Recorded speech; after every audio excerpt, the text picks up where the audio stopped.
자, 오늘 우리에게 주신 하나님의 말씀 보도록 하겠습니다. 누가복음 13장입니다. 누가복음 13장 1절에서 9절 말씀입니다. 제13장. 그때 마침 두어 사람이 와서 빌라도가 어떤 갈릴리 사람들의 피를 그들의 제물에 섞은 일로 예수께 아뢰니, 너희는 이 갈릴리 사람들이 이같이 해받음으로 다른 모든 갈릴리 사람보다 죄가 더 있는 줄 아느냐? 너희에게 이르노니 아니라. 너희도 만일 회개하지 아니하면 다 이와 같이 망하리라. 또 실로암에서 망대가 무너져 치어 죽은 18사람이 예루살렘에 거한 다른 모든 사람보다 죄가 더 있는 줄 아느냐? 너희에게 이르노니 아니라. 너희도 만일 회개하지 아니하면 다 이와 같이 망하리라. 이에 비유로 말씀하시되, 한 사람이 포도원에 무화과나무를 심은 것이 있더니 와서 그 열매를 구하였으나 얻지 못한지라. 포도원지기에게 이르되, 내가 3년을 와서 이 무화과나무에서 열매를 구하되 얻지 못하니 찍어버리라. 어찌 땅만 버리게 하겠느냐?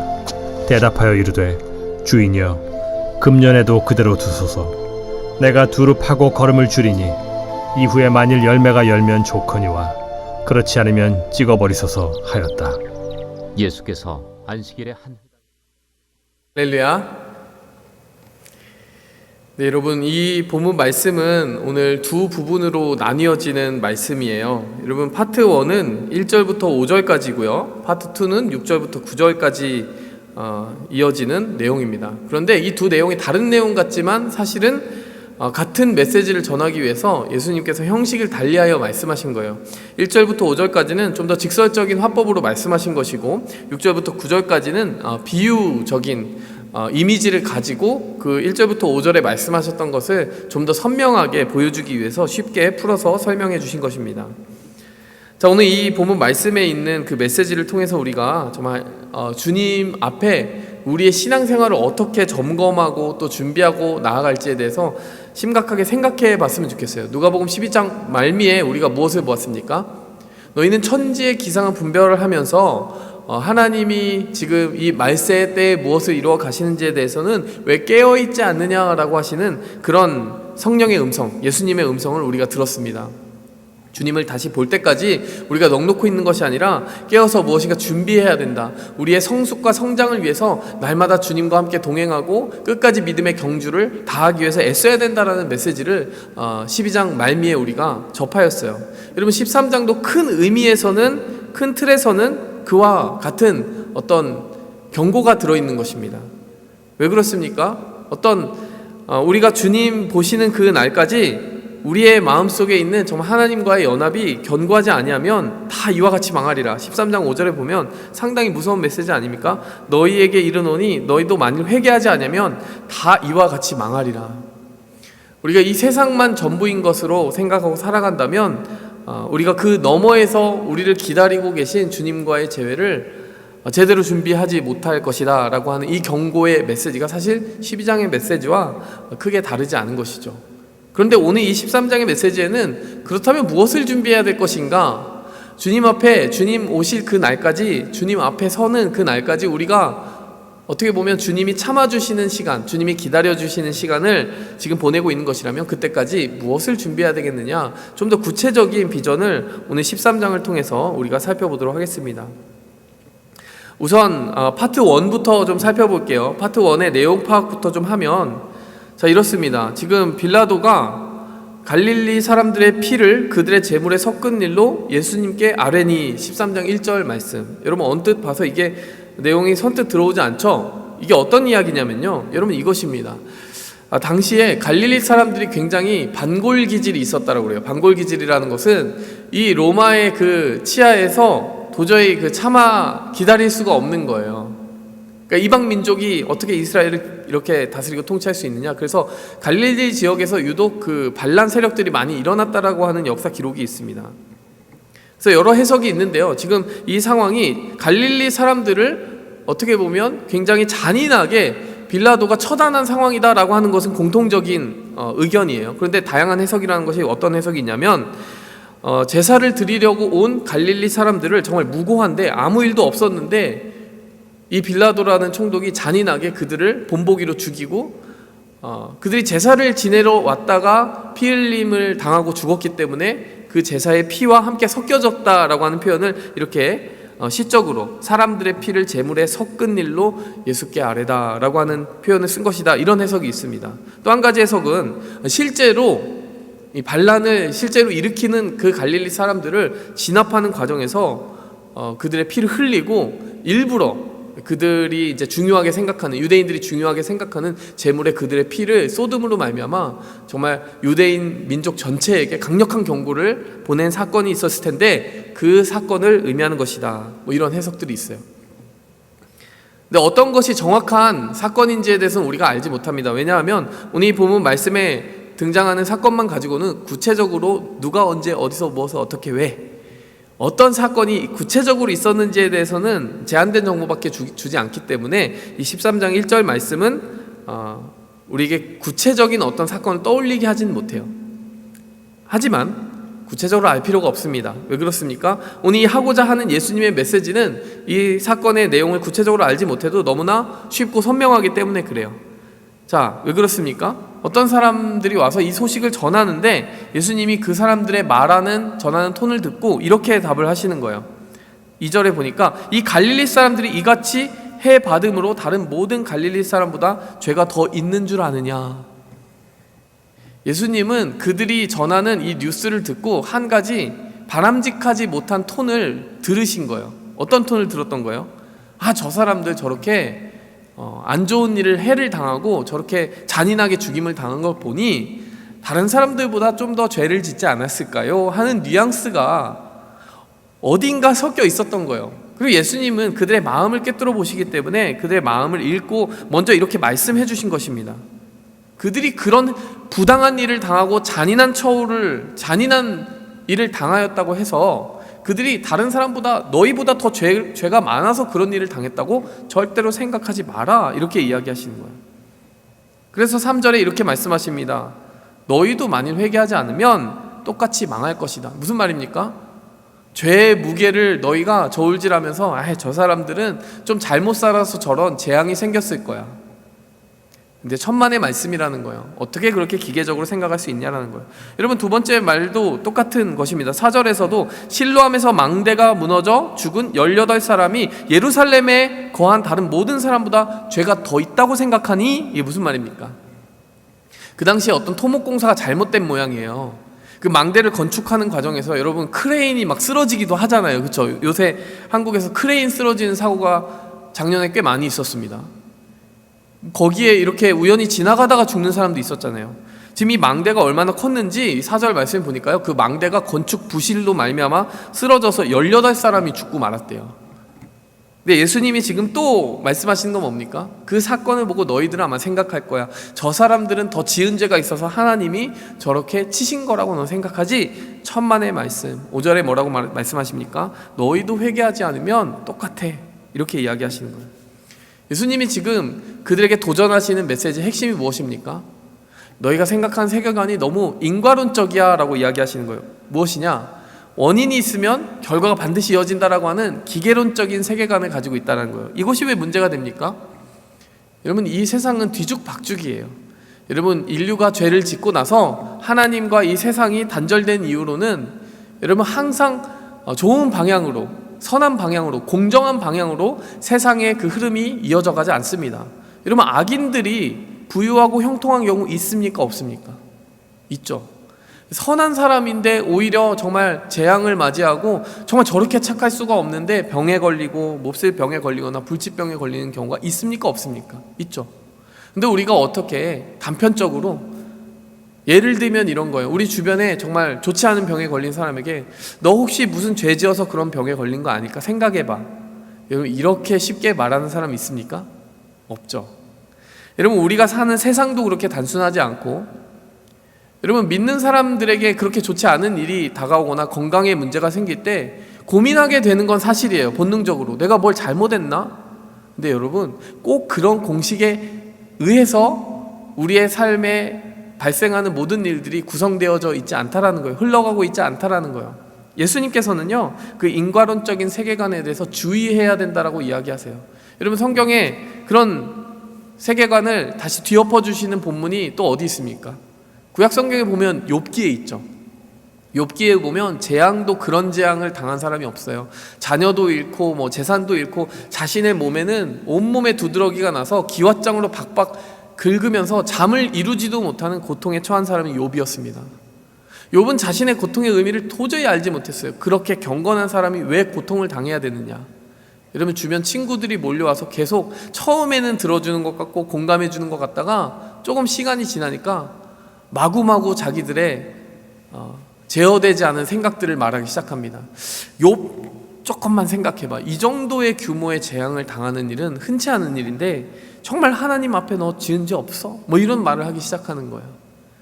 여러분, 그 공방전이 벌어지면서 그 이야기, 욥과 세 친구의 그 아규먼트만 가지고 욥의 거의 30장 넘는 그 분량이 계속 채워집니다.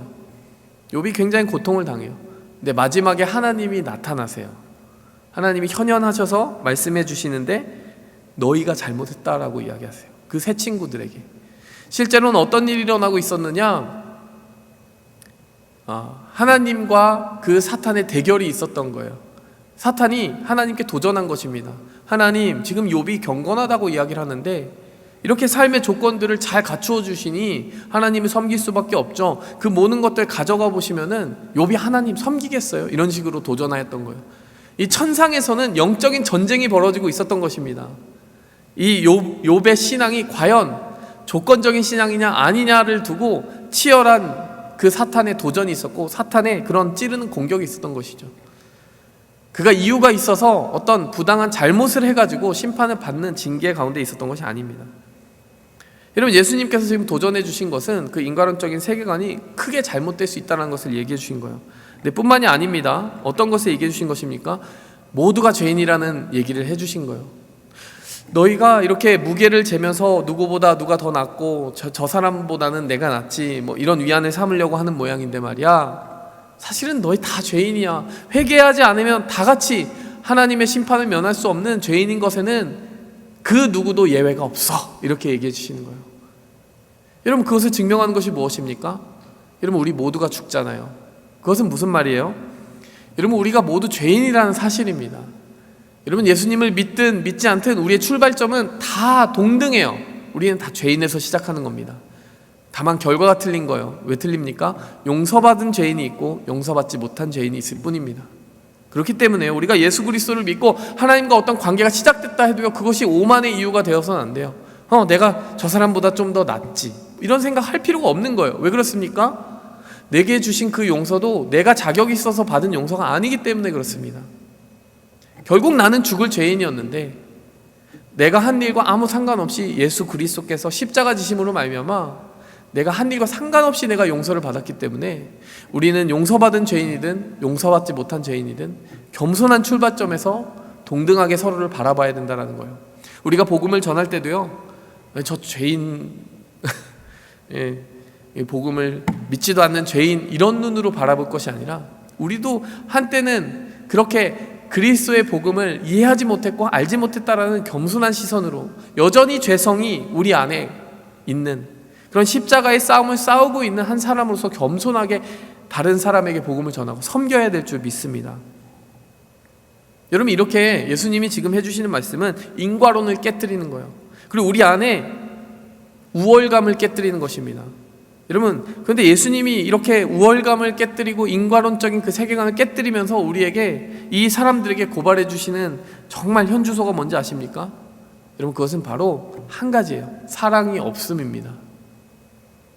여러분, 우리가 기계적으로 생각하면서요, 마치 우리가 그럭저럭 삶이 사라지는 것 같으면은 하나님이 나를 사랑하시는가 보다, 이런 인간론적인 세계관에서 정말 근거 없는 자신감을 가지고 또 누군가보다 내가 조금 더 잘 살고 있지, 좀 더 의로운 삶을 살고 있지, 이런 의로움의 그 우월감에 빠지게 되면요, 여러분, 대번에 나타나는 증상이 있습니다. 바로 사랑이 없어져요. 여러분, 이 본문 말씀에서 1절에서 그 5절까지 이 재앙을 맞이한 사람들을 두고 저 사람들보다는 내가 조금 잘 살고 있지 않을까? 이렇게 생각하는 사람의 심리는 무엇입니까? 야, 얼마나 아팠을까? 빌라도에게 그런 일을 당하다니, 이런 고통을 공감하는 마음이 아니라는 거예요. 어떤 마음이라는 겁니까? 저 사람보단 내가 낫지, 저런 일을 당하진 않았잖아, 이러면서요, 여러분 그 사람의 고통에 공감해 주지 못하게 됩니다. 한마디로 말해서 여러분 우월감을 가지게 되고 내가 죄인이라고 하는 정말 뿌리 깊은 고백을 잊어버리게 되면요, 여러분 서서히 우리는 정말 사랑이라고 하는 생명력을 우리 가운데 잃어버리게 된다는 겁니다. 예수님이 지금 1절에서 5절까지 경고하시는 건 그거예요. 회개해라. 너희가 회개해야 되는 것 다름 아니라 그것이다 라고 하는 거예요. 너희 안에 그 겸손한 고백과 자기 인식을 회복해라. 다른 누군가의 그 입장과 형편과 처지를 같은 눈높이에서 이해하고 그들을 사랑할 수 있는 시선을 회복해라. 그렇게 회개하지 아니하면 너희 안에 생명이 있다라고 말할 수 있겠니? 이렇게 말씀해 주시는 것입니다. 여러분, 제가 오늘 설교 제목을 무엇이라고 했습니까? 여러분의 열매는 안녕하십니까? 이렇게 얘기했잖아요. 여러분, 예수님이 지금 1절부터 5절까지 말씀하시는 그 내용을 그 다음 6절에서 9절까지 비유를 통해 풀어주실 텐데 거기에 등장하는 말이 열매입니다. 그런데 다른 얘기를 하는 게 아니라 같은 얘기를 한다는 거예요. 우리에게 예수님께서는 한 가지 열매를 기대하신다는 겁니다. 그것은 바로 하나님의 생명으로 가득 차서 누군가를 그리스도의 사랑으로 사랑할 수 있는 그 사랑의 열매 한 가지를 주님께서는 원하신다는 거예요. 여러분, 두 번째 파트로 한번 넘어가 볼까요? 이 비유를 말씀하세요. 한 사람이 포도원에 무화과 나무를 심었는데 열매를 정말 기대했는데 구하지 못했다라는 거예요. 포도원 지기에게 이렇게 컴플레인을 합니다. 내가 3년 동안 기다렸는데 열매가 안 맺히네요. 7절에 이렇게 얘기합니다. 그러니 이제 그만 기다리고 저 나무를 찍어 버리자라고 얘기하는 거예요. 땅만 버리게 하겠느냐. 그런데 이 포도원 지기가 8절에 이렇게 얘기합니다. 주인님, 이번 연도에도 그대로 좀 기다려 주세요. 제가 그 주변에 이렇게 땅을 두루 파고 거기에 거름을 좀 주면 혹시 열매가 맺을지도 모를 겁니다. 이제 9절에 이렇게 얘기하는 거예요. 이후에 만일 열매가 열리면 좋지 않겠습니까? 그때 가서라도 열매가 안 맺히면 그때 찍어 버리시면 될 것 같아요. 이렇게 얘기하는 거예요. 여러분, 이 6절부터 9절의 내용은요, 하나님 아버지와 예수님의 대화를 어떻게 보면 이 비유적인 장면으로 나타내는 것 같아요. 하나님 아버지는 공의의 심판, 하나님께 있는 성품 중에 하나는 무엇입니까? 공의의 심판이에요. 우리에게 기대하는 그 열매가 있습니다. 사랑의 열매가 있습니다. 자비의 열매가 있습니다. 그런 정의와 진실함의 열매가 있습니다. 어떻게 보면 그 율법의 엄정한 기준에 따라서는요, 아직 우리의 열매가 충분하지 못할 수도 있어요. 그러니 당장 찍어버려야 되는 것이 하나님의 본래의 그 정의의 성품, 공의의 성품에 너무나 맞는 판결인지도 모릅니다. 근데 여기서 예수님이 잠깐 이렇게 얘기하시는 거예요. 포도원 지기이신 예수님께서 잠깐 이렇게 얘기하시는 거예요. 내가 거름을 주겠습니다. 제가 좀 더 한번 가꾸어 보겠습니다. 이렇게 얘기하는 거예요. 여러분, 이것은 예수 그리스도께서 우리를 향하여서 정말 부어줄 수 있는 모든 것을 부어 보겠다라고 하는 말씀을 하시는 거예요. 예수님이 우리를 위해서 베풀어 주신 그 거름은 무엇입니까? 여러분, 생각보다 더 가치 있는 것이었어요. 예수 그리스도의 흘린 피였습니다. 십자가의 죽음이었고 희생이었습니다. 여러분, 예수님이 우리에게 생명을 주시고 우리가 정말 참된 생명의 열매를 맺게 하시기 위해서 예수님은 온갖 그런 대가를 다 치르시기로 작정하셨다라는 거예요. 그리고 하나님 아버지의 심판의 때를 잠시 멈춰달라고 이야기하면서 예수님께서는 우리의 편에 서서 우리의 변호자가 되시기로 작정하신 거예요. 여러분, 이것을 여러분 하나님 아버지도 함께 그 계획 가운데 품고 우리를 오래 기다려 주시는 거예요. 복음의 때가 시작되었습니다. 십자가가 우리에게 알려졌습니다. 예수님은 지금도 여러분, 예수님 오신 2000년이 흐른 지금도 계속해서 십자가로 사람들을 부르고 계시는 거예요. 믿고 돌아오라, 열매 맺으라, 생명의 열매를 맺으라, 참된 삶을 발견하라, 이렇게 계속해서 얘기해 주시는 것입니다. 여러분, 이것이 파트 2예요. 복음으로 말미암아 거듭난 사람에게는 반드시 무엇이 있다는 겁니까? 열매가 있다는 겁니다. 복음으로 말미암아 거듭난 자에게는 예수님이 어떠한 사랑을 경험하게 해주신다는 겁니까? 자기 자신을 거름으로 아낌없이 내어주신 그 십자가 사랑을 경험하게 해주신다는 거예요. 그 사랑을 경험한 나무가 열매를 맺는 것은 너무나 당연하지 않겠느냐. 그리고 그 열매를 기대한다라고 하는 열린 결말로 이 본문 말씀이 끝나 있는 것이죠. 그래서 여러분, 제가 파트 1에서 무엇이라고 얘기했습니까? 우리에게 정말 사랑이 없다라는 것, 그 열매가 없다라는 것에 대해서 실망하시는 예수님의 직설적인 그 표현을 들었다면 여러분, 이 파트 2도 똑같은 얘기를 한다는 것이에요. 우리에게 있어야 되는 그 열매가 과연 있는가? 계속해서 때마다 살펴보고 이렇게 들여다보는데 열매가 충분치 않다면 얼마나 탄식하고 힘들어 하시겠느냐, 이런 생각을 오늘 이 본문 말씀을 통해서 해보게 되는 것입니다. 우린 열매를 점검하며 나아가야 될 줄 믿습니다. 여러분의 열매가 안녕한지, 잘 연결어가는지 살펴봐야 될 줄 믿어요. 사실 열매에 대한 본문이 너무나 이 본문 속에 많이 있습니다. 우리가 성경에 보면은 다양한 부분의 열매에 대한 이야기가 있기 때문에 대표적으로 한 본문을 함께 살펴봤으면 좋겠어요. 어디 있습니까? 갈라디아서 5장 22절에서 23절 말씀에 있습니다. 여러분이 잘 아는, 한 번쯤은 들어봤을 말씀이에요.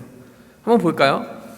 오직 성령의 열매는 사랑과 희락과 화평과 오래 참음과 자비와 양선과 충성과 온유와 절제니 이 같은 것을 금지할 법이 없느니라. 갈라디아서 5장 22절에서 23절 말씀. 여러분, 성경을 펴보시면 나옵니다. 성령의 9가지 열매라고 흔히 알려져 있죠. 사랑과 기쁨과 화평과 오래 참음과 자비와 양선과 충성과 온유와 절제. 이것을 암송해 보셔도 좋을 것 같아요. 근데 제가 이 본문 말씀을 곰곰이 묵상하면서 성령님과 함께 동행하는 사람에게는 이러한 내면의 성품적인 변화가 일어나는구나, 사랑이 있구나, 기쁨이 있구나, 화평이 있구나, 오래 참음이 생기는구나, 자비로운 성품이 생기는구나, 그런 선한 성품이 생기는구나, 충성되고 온유하고 절제 있는 성품이 생기는구나 라고 하는 것을 깨달았는데요, 알게 됐는데, 근데 좀 더 묵상하다 보니까요, 한 가지 특이한 사실을 발견했습니다. 뭐냐면 이 본문의 갈라디아서에 나온 그 성령의 열매로 나온 그 한 구절 한 구절이 고린도전서에 나오는 사랑의 모습하고 너무나 닮아 있는 거예요. 고린도전서 13장 4절에서 7절에 사랑을 어떻게 정의하고 있습니까? 이렇게 정의합니다. 사랑은 오래 참는데요. 사랑은 온유하고 시기하지 아니하고, 사랑은 자랑하지 않고 교만하지 않고 무례히 행하지 않고 자기의 유익을 구하지 않고 화내지 않고 악한 것을 생각하지 아니하고 불의를 기뻐하지 아니하고 진리와 함께 기뻐하고 모든 것을 참으며 모든 것을 믿으며 모든 것을 바라며 모든 것을 견디느니라. 제가 빨리 읽었는데요, 여러분, 사실 이 본문 말씀에 얼마나 공통점이 많은지 한번 곰곰이 살펴보시겠어요? 여러분, 갈라디아서의 사랑과 희락과 오래 참음과 자비와 양선과 충성과 온유와 절제라고 했는데, 여러분, 오래 참음 겹치지 않습니까? 고린도전서 13장 4절에 보니까 사랑은 오래 참는데요. 근데 성령의 열매 중에 오래 참음의 열매가 있습니다. 고린도전서 13장 4절에 사랑은 온유하대요. 근데 갈라디아서에 그 열거된 성령의 열매 중에 온유의 열매가 있습니다. 여러분, 시기하지 않는다라고 그래요. 자랑하지 않고 교만하지 않대요. 여러분, 이것은 성령의 열매의 어떤 부분하고 좀 관련이 있습니까? 화평과 관련이 있지 않아요? 여러분, 누군가와 시기하면 화평이 깨지잖아요. 누군가 앞에서 자랑하기 시작하고 교만하기 시작하면 여러분, 그것은 화평하겠다라고 하는 열매가 나타날 수가 없죠? 시기하지 않고 자랑하지 않고 교만하지 않는다는 것은 성령의 열매로 치환해 보면은 화평의 열매하고 연결이 되는 겁니다. 무례히 행하지 않는 것도 화평의 열매하고 굉장히 연결이 되어 있죠. 자기의 유익을 구하지 않고 성내지 않고 악한 것을 생각하지 않고 불의한 것을 기뻐하지 않는다. 여러분, 이 부분을 쭉 읽어보면요, 이것은 성령의 열매로 따지면 양선과 관계가 있습니다. 양선이라고 하니까 어려운데 그냥 영어로는 goodness라고 돼 있어요. 선한 성품을 말하는 겁니다. 화내지 않고 악한 것을 생각하지 않고 불의를 기뻐하지 않는 것 다 합치면은 선함의 열매잖아요. 그렇죠? 진리와 함께 기뻐하고, 맞죠? 모든 것을 참으며, 참는데요, 참는 건 뭡니까? 절제죠. 절제. 모든 것을 믿고 바라고 견딘다. 절제. 인내. 여러분, 제가 한 가지 발견한 게 뭐냐면, 이렇게 성경을 읽어본 적이 없는데 성령의 열매하고 이 사랑의 디스크립션, 사랑을 묘사한 게 너무나 똑같은 거예요. 그리고 나서 한 가지 더 깨달은 건 뭐냐면, 여러분, 오직 성령의 열매는 사랑과 희락과 화평과 오래 참음과 자비와 양선과 충성과 온유와 절제, 이렇게 9개로 우리는 보통 읽고 있는데요, 여러분 히브리 원어를 보면 오직 성령의 열매들은 이라고 되어 있지 않아요.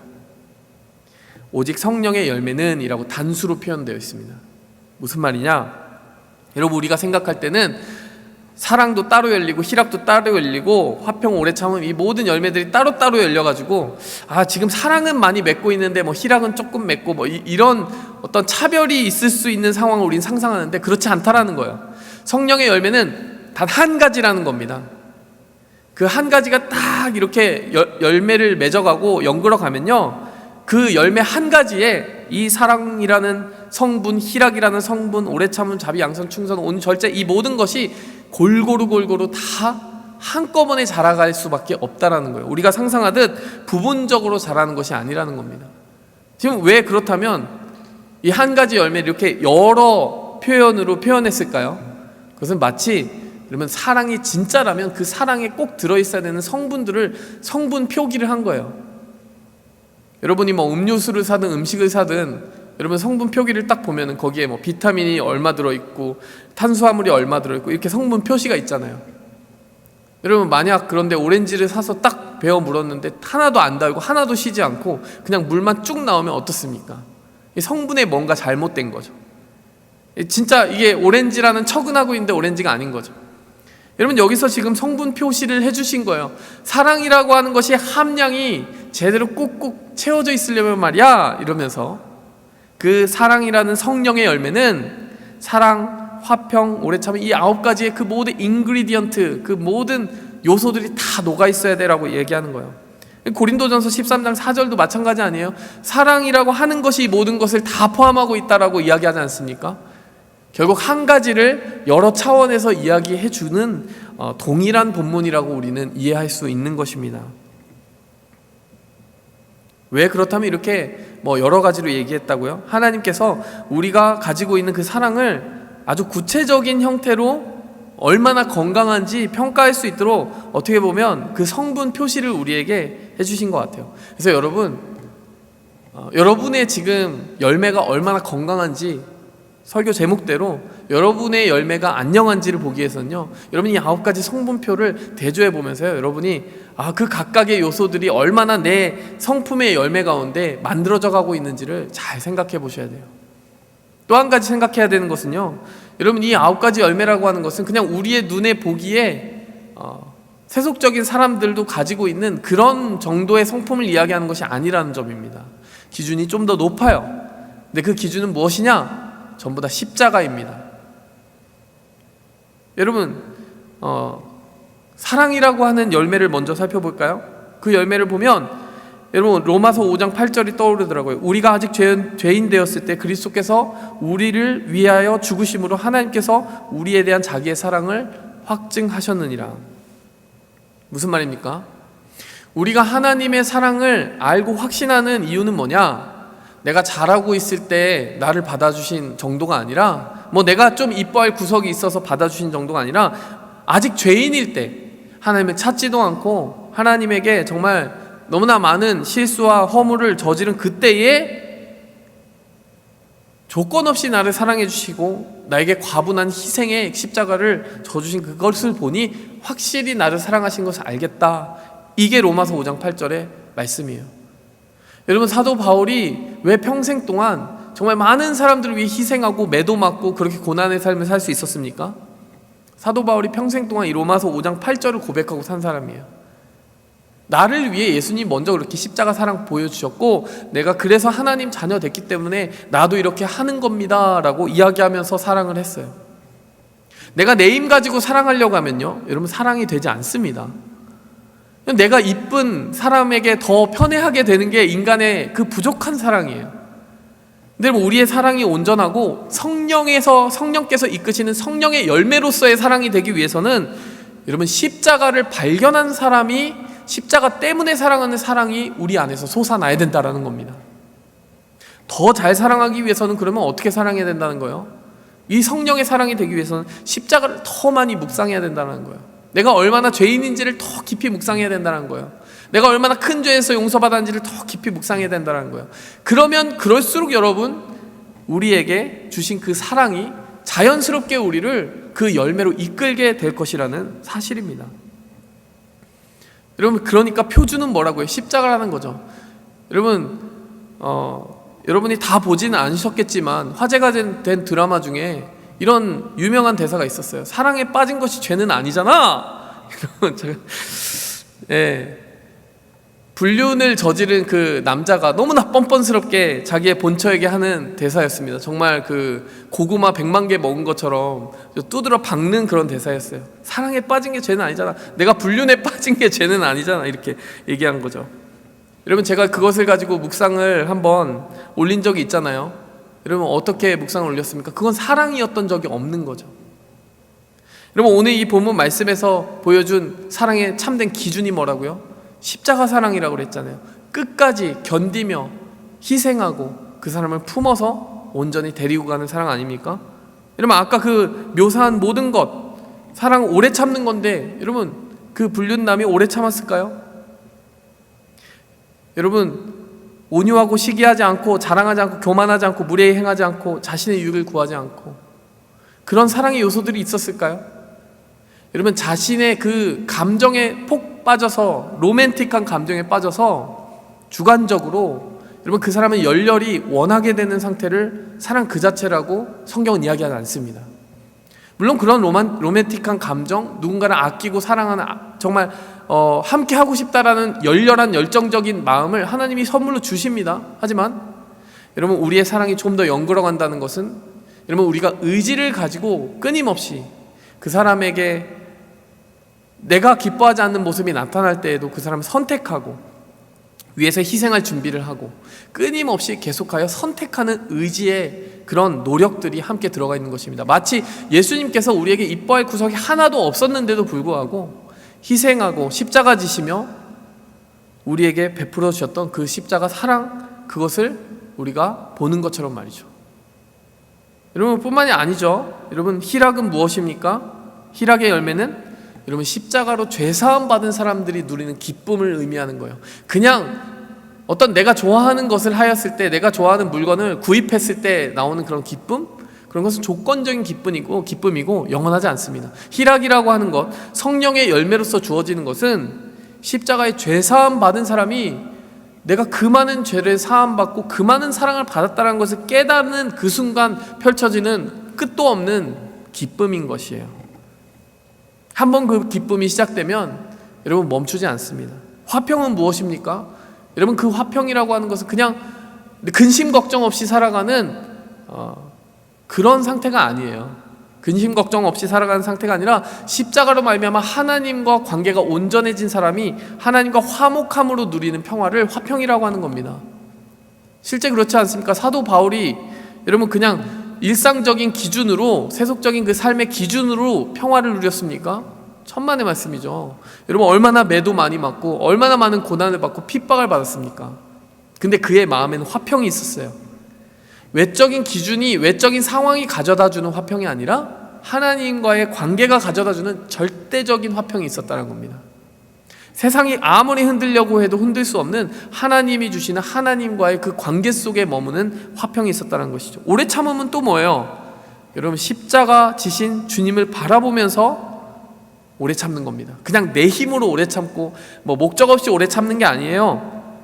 히브리서 12장 2절을 보면 믿음의 주요 또 온전하게 하시는 이인 예수를 바라보자. 그는 그 앞에 있는 기쁨을 위하여 십자가를 참으사 부끄러움을 개의치 않으시더니.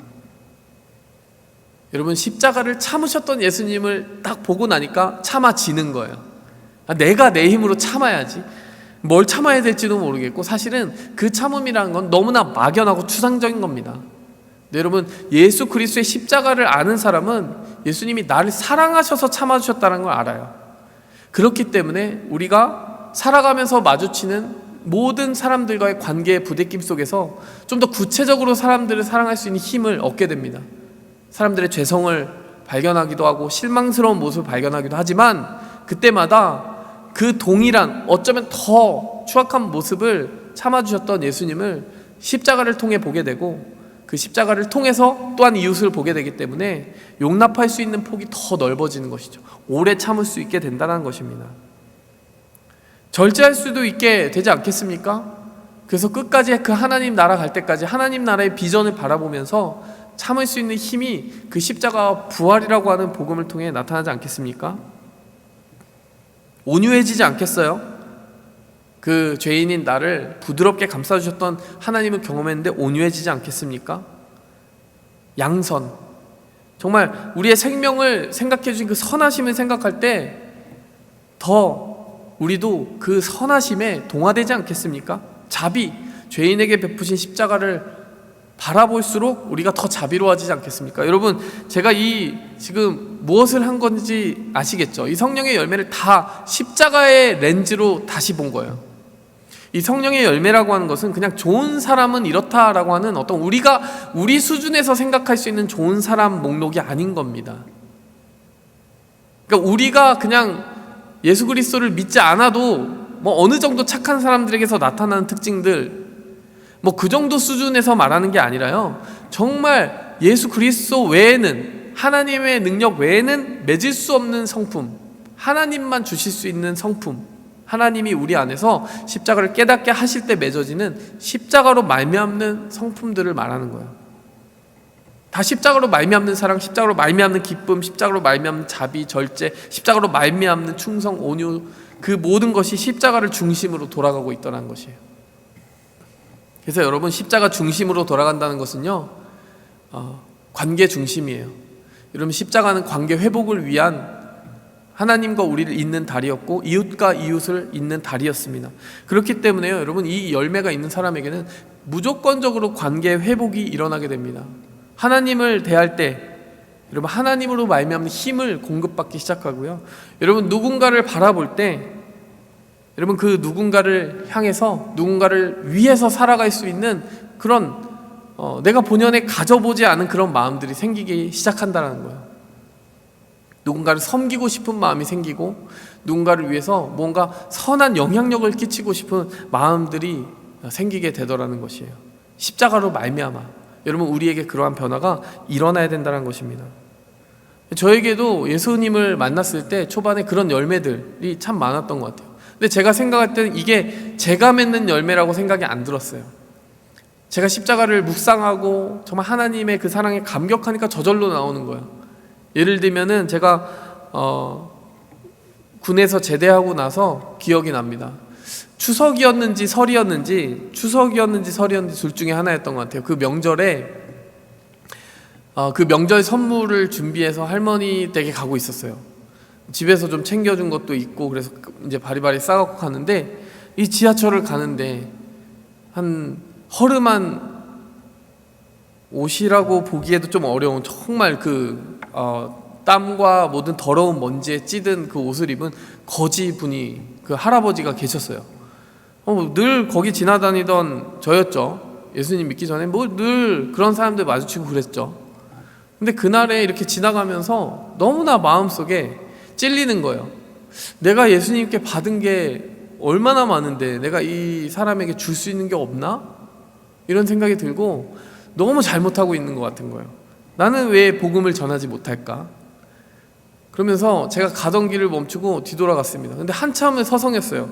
거기 쭈그리고 앉아가지고 그분하고 무슨 얘기를 하는 모양새 자체가 어떻게 보일까, 뭐 이런 다른 사람들 의식하게 되고, 내가 참 부족하구나 이런 생각을 했는데 십자가가 자꾸 떠오르는 거예요. 그러면서 결론적으로는 그분하고 복음을 많이 전하고 계속 복음을 이야기해 드리고, 추석 선물을 할머니께 드려야 되는데 그거를 다 드리고 왔어요. 다 드리고, 할머니는 사랑하지 않나? 지금 뭐 이런 건 아닌데, 그 가족들이 좀 황당해 하더라고요. 그거 어디 갔니? 그 쥐포 뭐 이런 거 뭐 있잖아요. 그 화과자 이런 것들 있잖아요. 할아버지 할머니들 좋아하시는 거. 근데 제가 생각할 때는 이분은 그 누구도 챙겨줄 수 없는 사람인 것 같은 거예요. 그래가지고 아무래도 복음을 전했는데 맨입으로 전하면 안 된다 이런 생각이 있어서 정말 기억에 남을 만한 복음이 되게 해드리자 이러면서 그거 다 드리고 갔던 것 같아요. 근데 가면서도 또 지금 생각해봐도 조금 좀 특이한 일이 벌어졌다고 생각을 했던 것 같아요. 제 안에. 제가 그렇게 워낙 원체부터 뭐 그런 선행을 베풀고 뭐 도네이션을 하고 이런 성품이었으면 모르겠는데 그렇지 않았던 거예요. 제가 예수님 믿는 지 얼마 안 됐고, 정말 예수님의 사랑이 가득 충전돼 있다 보니까 그게 자연스럽게 그렇게 해야 되겠다라는 생각이 나오더라고요. 어떤 규칙을 세워주고 뭐 그렇게 하지 않으면 천국에 가지 못할 거야, 뭐 위협을 받아서도 아니고 그냥 이미 받은 사랑이 인식이 되기 때문에 거기서 나오는 열매가 있더라는 거예요. 여러분, 열매는 바로 그런 것이 아닌가 생각이 듭니다.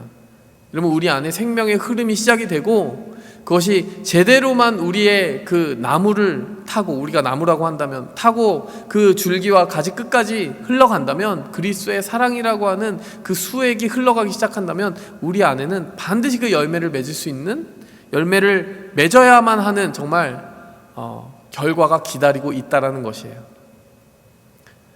뭐 제가 자주 얘기했지만 그 열매가 나무에게 무슨 유익이 있겠습니까? 곰곰이 생각해 보세요. 나무 자체에게 여러분, 열매라는 것은 굉장히 무거운 짐이에요.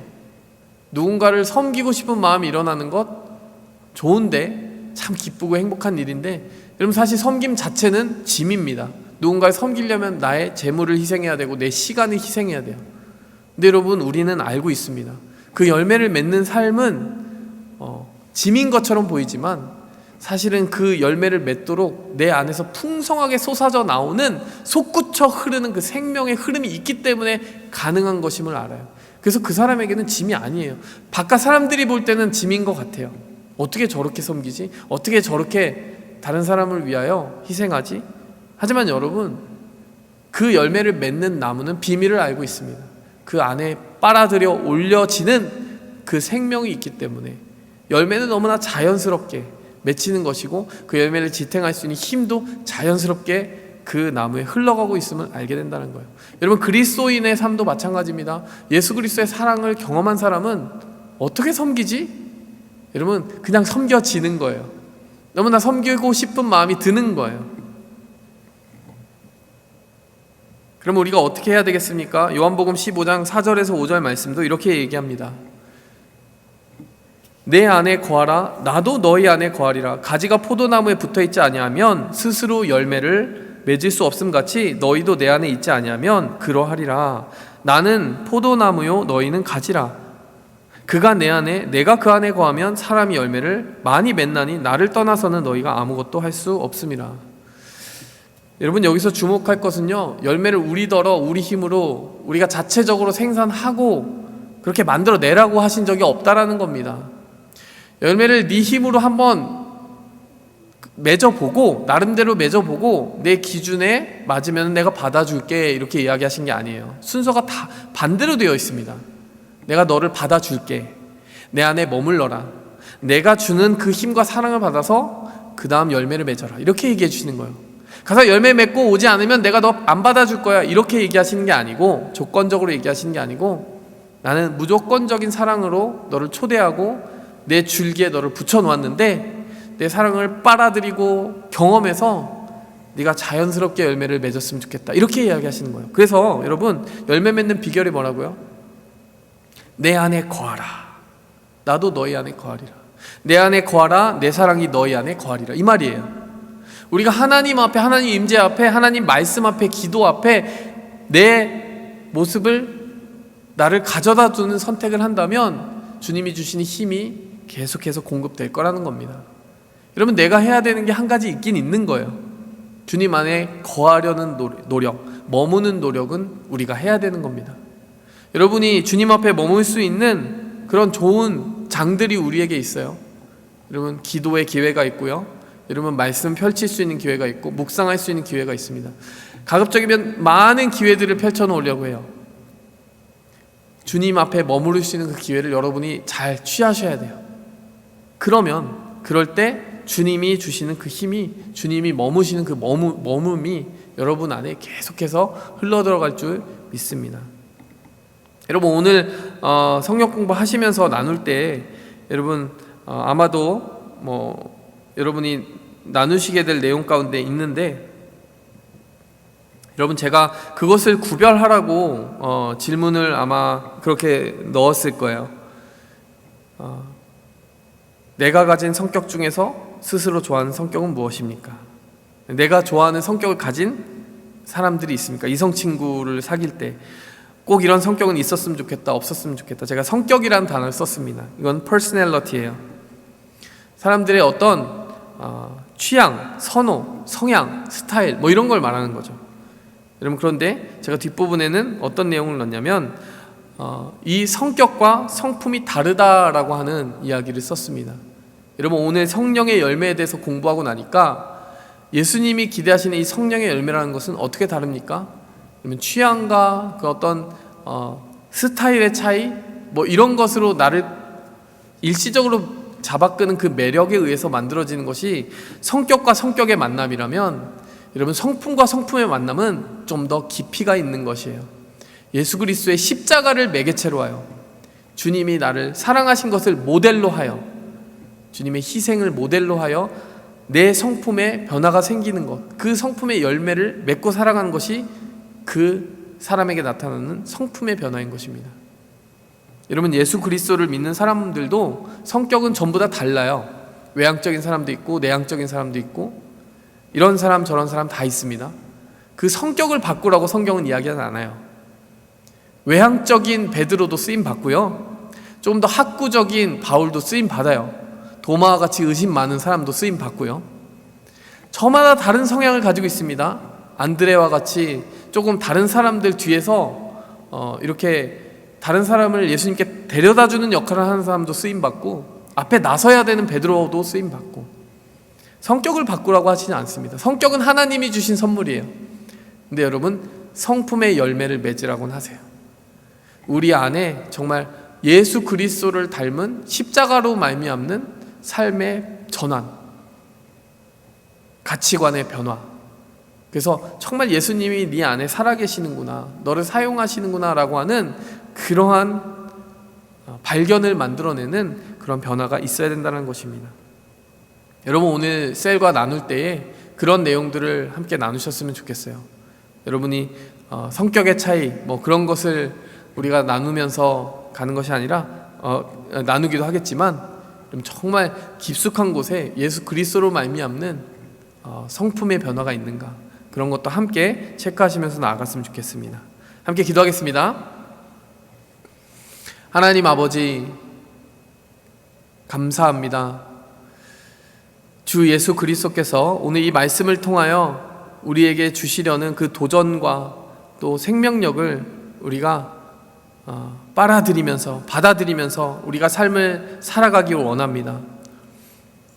주님, 우리가 이 세상 다양한 상황과 환경 속에서 마주치는 일도 다양하고 마주치는 성격의 사람들도 다양하지만, 하나님, 그러나 우리의 영혼을 움직이는 정말 성품의 변화는 오직 십자가 사랑이 녹아있는 성령의 만지심으로 말미암아 가능하다라는 것을 오늘 말씀을 통해 살폈습니다. 그리고 그 열매를 기대하시고 그 열매를 꼭 맺었으면 좋겠다라고 하시는 하나님의 간절한 음성을 들었습니다. 우리가 멈추지 않게 하시고 끝까지 주님과 동행하며 그 열매를 맺게 도와주옵소서. 예수 그리스도의 이름으로 감사하며 기도했습니다. 아멘.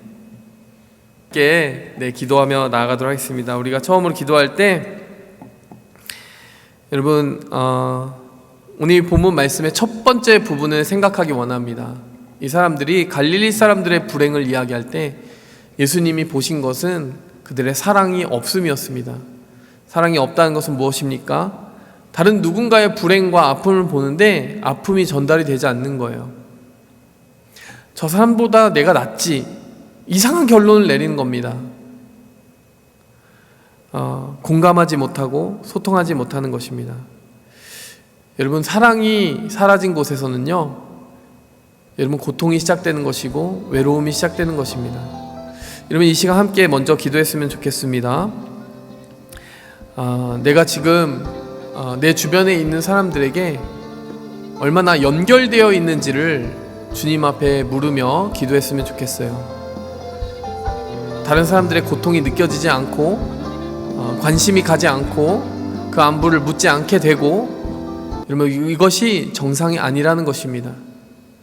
우리의 세론들에게 좀 더 관심을 기울이고, 여러분 주변에 있는 가족들에게 관심을 기울이고, 조금 더 여러분이 의식적인 노력을 하면서 하나님 앞에 머물고 하나님 안에 거하고 그 사람들과의 관계 안에 거하고 그 관계를 이으려는 노력을 계속해서 해나가셔야 돼요. 지금 그 연결됨을 지키는 것이 어려운 시즌입니다. 어렵지만 해나가야 됩니다. 우리 함께 주님, 나를 지체들과 함께하게 해주셔서 감사합니다. 우리 내 주변에 함께하게 하신 사람들과 연결되어 나아가게 도와주시고 하나님 앞에 연결되어 나아가게 도와주시옵소서. 연결되게 해달라고 우리 함께 기도하겠습니다. 네, 이 시간 이어서 기도하기 원하는 것은 여러분 우리 안에 있는 열매를 위해서 기도하기 원합니다. 오늘 하나하나 여러분 점검해 보셨으면 좋겠어요. 만약 그 열매가 시들어져 간다면 문제가 있습니다. 여러분, 성격이라는 것은 선천적인 것이고 유지되는 것이지만 성령의 열매로 맺혀지는 성품은 그렇지 않아요. 후퇴하고 작아지기도 합니다. 우리가 하나님께 머무르지 아니하면 열매 없는 인생이 되고 말고 뒤로 물러서게 되는 것입니다. 이 시간 우리가 함께 기도하며 나아가겠습니다. 하나님께서 우리에게 주시는 그 성령의 열매, 나도 꼭 맺게 하여 주시옵소서. 우리 함께 기도하고 나아가겠습니다. 하나님 아버지, 오늘 우리가 주님과 함께 동행하고 또 기도하며 또 순종하며 걸어가는 그 삶이 주님과 밀접하게 연결된 삶이 되게 도와주시옵소서. 그리하여 하나님께서 가지고 계신 우리를 향한 열망이 정말 그 숨소리가 들리는 거리에서 듣는 정도까지 우리의 귀에 생생하게 들려오게 도와주시고, 하나님, 우리 지체들이 겪고 있는 아픔이 있다면 혹은 기쁨이 있다면 우는 자와 함께 울고 웃는 자와 함께 웃을 수 있는 정도의 거리를 유지하면서 우리가 생동감 있는 그 관계의 끈을 이어나가게 도와주시옵소서. 하나님, 우리 한 사람 한 사람이 그래서 이 교회를 구성하고 이 몸된 그리스도의 교회를 건강하게 지켜가는 파수꾼으로 쓰임받게 도와주시옵소서. 우리 안에 그 생명이 언제까지 열매를 맺을 수 있는지 살펴보시는 주님, 하나님, 그 열매를 기다리면서 오늘도 우리에게 걸음을 주시고 아낌없이 축복을 해주시고 아낌없이 모든 것을 베풀어 주시는 주님의 그 수고를 우리가 헛되이 받지 않게 도와주시옵소서. 예수 그리스도의 이름으로 감사하며 기도했습니다.